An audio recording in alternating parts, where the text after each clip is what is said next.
There's feedback that I've gotten.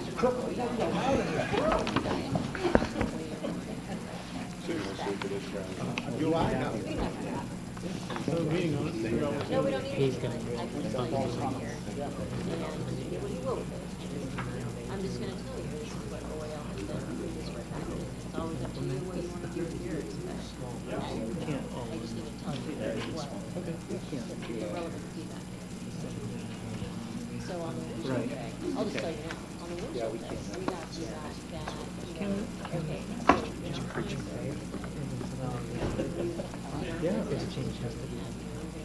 Yeah, yeah, we can. We did that in Orient. They cannot charge for it.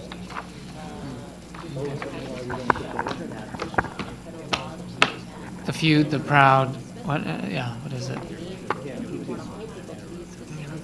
Thanks for being here. All right, guys. All right, welcome back. For those who are still around and those listening, we've got our second of the two regulatory workshops on the lamp and brake inspection handbooks and procedures. With us today are Ed Van Mill and Rocky Carlisle. Many of you know both of them for educators, sit on the and kind of chair or facilitate our educational advisory group, which is very similar to the bar advisory group that was held its meeting earlier today.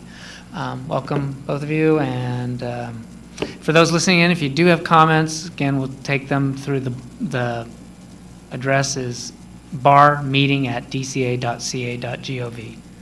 Okay, thanks. Great, thank you, Pat. So we have not done much with the lamp and brake inspection handbooks or regulations in quite some time. Our last update took place in 2006, and that was just a light makeover. We still, our handbooks still had cartoons almost out of the Flintstones age regarding brake and lamp, for those of you who are familiar with the old handbooks. Since in the last many years, we've had so many new lamp technologies, HID lighting, LED lighting, directed lighting that changes direction based on the steering wheel angle, and lots of other things. So we were primed for an update. Greg Garrett originally did quite a bit of the work, and then Greg retired about 6 months ago, and Rocky Carlisle picked it up.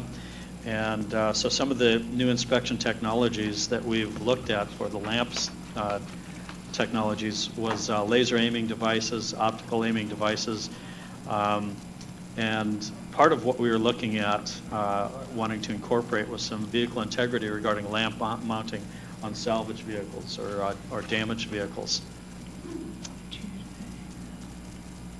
On the brake handbook, same issue. The last update was in '06, and it was basically just a light touch-up. Since that time, and since the original handbook was still in place, we've had lots of new brake technologies: ABS, active braking, automatic braking, electronic stability systems, and so we also here wanted to incorporate some new inspection procedures regarding vehicle integrity on salvage vehicles, collision vehicles, and the like. So in putting together some ideas for the new regs and the new handbooks, Greg and Rocky consulted with subject matter experts from around California. The CHP, especially the passenger and commercial vehicle units, they have some people that are uniquely talented in this area. DMV, we contacted SEMA and got their input. We also did a lot of work with National Highway Traffic Safety Administration, the organization that implements the FMVSS, Federal Motor Vehicle Safety Standards. So out of that, the primary changes, and there's copies of these lamp and brake inspection handbooks over on the side over there if you want to take a look at it. We would appreciate your input and your thoughts on the brake and lamp handbooks. I'll have my contact information in the last slide. But some of the changes that we made were to remove old images from the handbook. We had some very old images, as I said earlier, that no longer reflected current technology. The inspection process now includes much more of the current technologies, and I believe we've we have it where we need to have it, but we're still willing to consider input. We added quite a bit of inspection detail, the types of, some of the things that have changed also since our initial handbook was lamp lenses on the glass bulbs never used to fade. Lamp mounting, DOT symbol or FMVSS symbol on the lamps. We have found lots of aftermarket lamps. Well, this was brought up by CHP. They found lots of import aftermarket lamps that don't meet FMVSS standards. There are many instances when you may be driving at night and a car is coming at you with their low beams on and you can't see anything. That's typically the issue. It's not just an alignment issue. We added sections for SPC&S vehicles, kit cars, and for clearing citations from law enforcement, which is another task that brake and lamp stations can do. On the brake inspection handbook, again, we removed a very similar process to the lamp inspection handbook because they both have the same flaws. We removed a bunch of old images or replaced them. The inspection process now includes the current technologies I mentioned before: ABS warning lamp, vehicle integrity, structural components. We improved the description of brake components to be inspected on commercial vehicles. That's those vehicles that are equal to or greater than 18,000 GVW. Thank you, CHP commercial unit. We added a section for SPC&S, or kit car vehicles, and for clearing citations from law enforcement. The next, I guess I should be buzzing these slides ahead. I apologize. I have not kept up with the slides. Okay, thank you.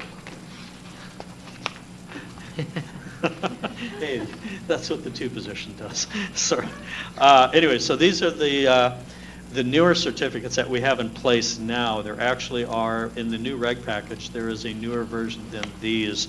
BAR has experienced some issues with fraudulent certificates, so we recently just made a change to the paper, but the newer certificates that will be coming out with the reg package are a different version than these also. These certificates here are very similar to our old ones. They're just printed on a stippled black and white type of paper that's a little harder to duplicate. Oh, it's not even there. My contact information. Oh, there it was. Okay, Sergey, can you, he's in the back corner. Okay, so we'll get that up, my contact information. For comments or concerns, we are primarily just updating the manuals to somewhat reflect what's on the road these days. I just want to give a shout out to Greg Kelly in San Diego with Greg Kelly's Automotive. He was the one that kind of pointed us in the direction of, while we were doing the update, looking at the structural integrity issue. So thank you, Greg, and because that's something that I definitely want to get the Bureau and this certification program is just a kind of a lightly getting into that issue, but I've mentioned it before with salvage vehicles and concerns about the structural integrity issues. This isn't going to fix everything or address all the concerns about that, but definitely kind of a step in the right direction, so thank you. Quite a few of the brake and lamp certificates that are issued go to salvage vehicles, so nothing was written in our previous handbooks about that topic. And those handbooks are written today, salvage vehicles were very much of a concern apparently. Any comments? Yeah. Hi, Dave Abraham from Sears. I had two questions. Number one, on the brake portion, I was reading through the regulation, and under all stations shall be equipped with, and it talks about the type of equipment they need to have. Mm-hmm. On E, it shows brake lining gauges capable of measuring thickness of remaining usable brake lining either in fractions of an inch or in percentage of lining remaining. Does anybody measure percentage of lining remaining anymore? Probably not, but it was an old standard, and if somebody still has that equipment, it's still legitimate, because there are still some specs out there on the older cars. So Okay. sometimes we'll include old equipment, because there's no standard for the new measuring equipment. Okay. So- Because what are you measuring a percentage of? You know, Yeah, is yeah. it Yeah. How many thousands is it They thick? used to have a table. Okay. And Good. then, oh, I'm sorry. Does this work now? Sorry.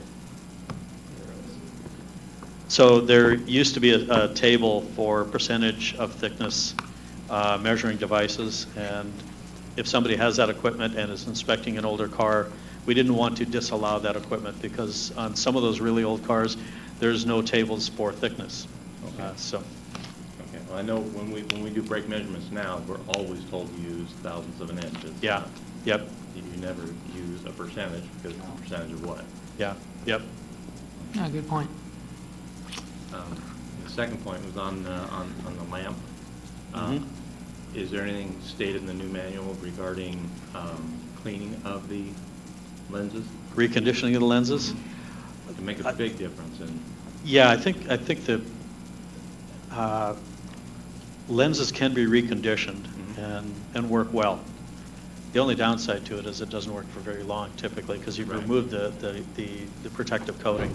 But if the lens is clear enough and meets the requirements, even though it may not be a long-lasting repair, at this point, it's considered okay. okay, well, a lot of the newer products that are out there, they actually have a last step where you're putting the conditioner back on.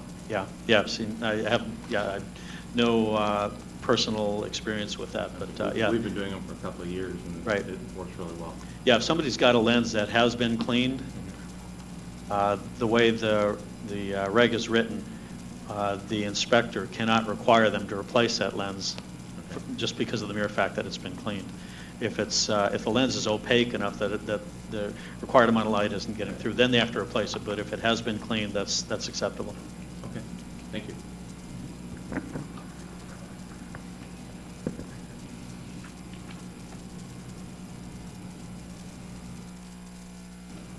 My contact information is now on the overhead, so if you have any other comments, feel free to call me or email me.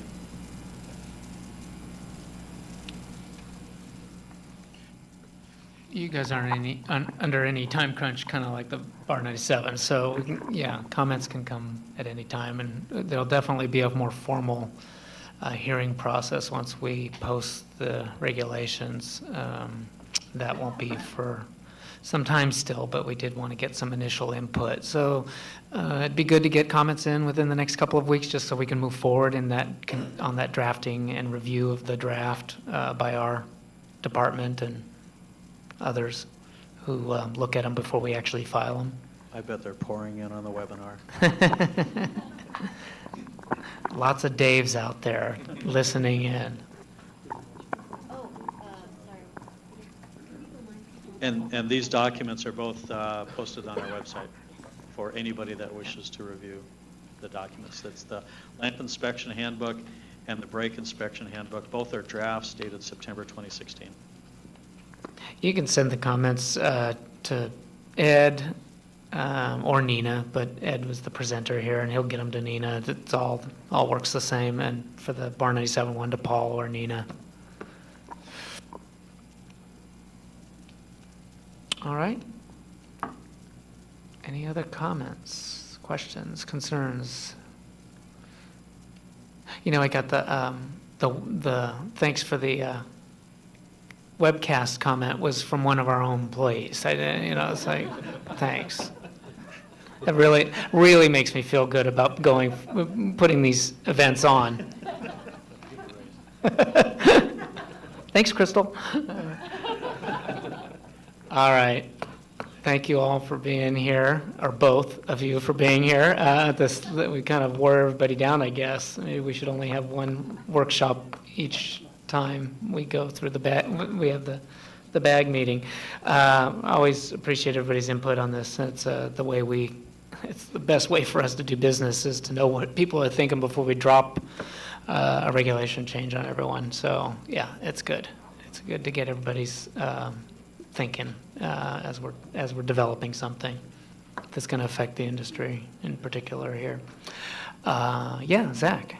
You just got an email that said, I appreciate the webcast from a non-bar employee. Oh, okay, good. Thank you, whoever you are. Max. Max.